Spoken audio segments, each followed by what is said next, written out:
I was driving in my pickup truck across the north end of Nevada. I'd been to a branding in Winnemucca, and I just got a cell phone. And it rang, and it was a girl from the agent's office who said, "Boy, have I got big news for you." I said, "I'm dying to hear it." She said, "You've been offered a guest star on Seinfeld."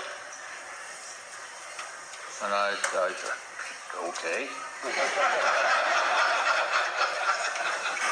Were they going to pay me to do that? She said, "Oh, top of the show."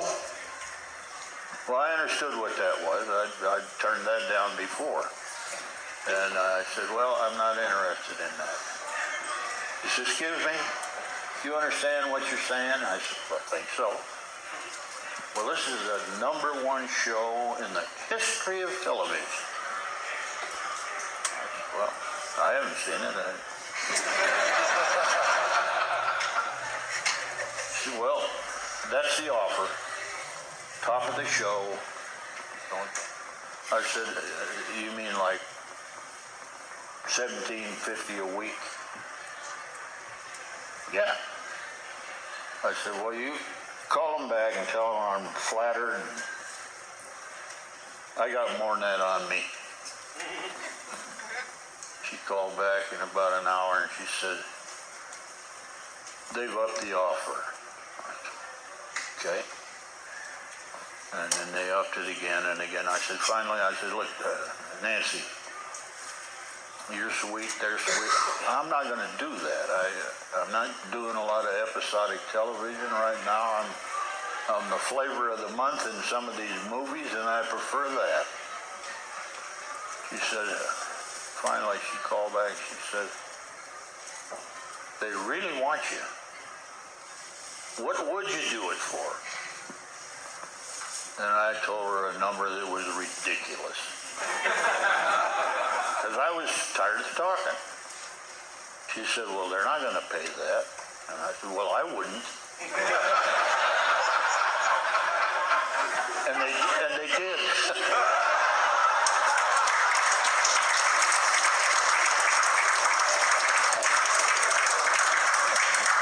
None of your business. Well, when I was approached by that, it was an ad agency, George McGrath case. I was hired to use my face, my name, and endorse that product, which I was happy to do because I grew up eating Quaker Oats.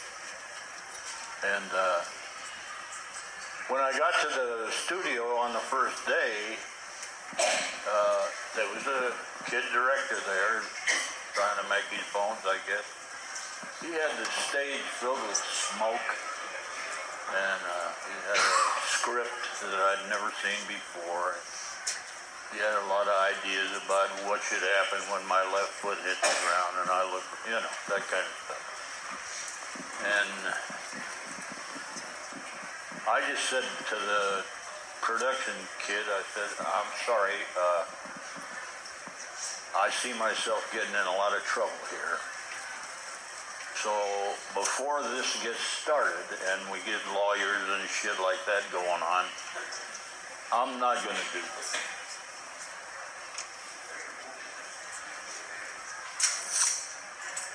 Oh, Stone Boy.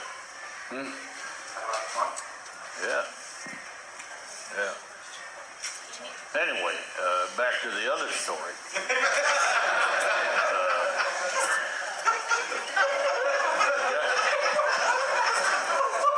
The guy comes, there's a group of people in a table in the back who happen to be the client, and he came out and he introduced himself, Bruce Godotti, and he said, "What's the matter?" And I said, "Well, it's not what I agreed to do." He said,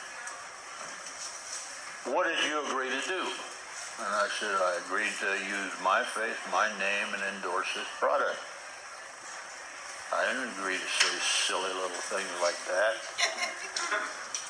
I'm not a product hawker." So he said, well, how did you figure to do that?" I said, well, I could show you, rather than tell you. Well, he said, I'd love to see it. So I said, well, get this smoke out of here. Get the ambiance out of here. And put a camera there. And I'll sit in this chair and I'll do that for you. And if you like it, we'll go on. Otherwise, we can part friends. He said, that's fair enough. And so I thought about it. What am I going to say now that I've said I'm going to say it? And they turned the camera on, and here's what I said. I said, as a boy, I remember my mother standing over a hot stove cooking oatmeal. We weren't wealthy. We could afford that. It was healthy, good food. I could still smell it and taste it, and it was wonderful. And besides that, it was the right thing to do. And with that little thing right there, the company won the annual commercial Oscar, Clio they called it. And so for 10 years, that's what we did. I endorsed the product using my name and my face, and we got along with it pretty good.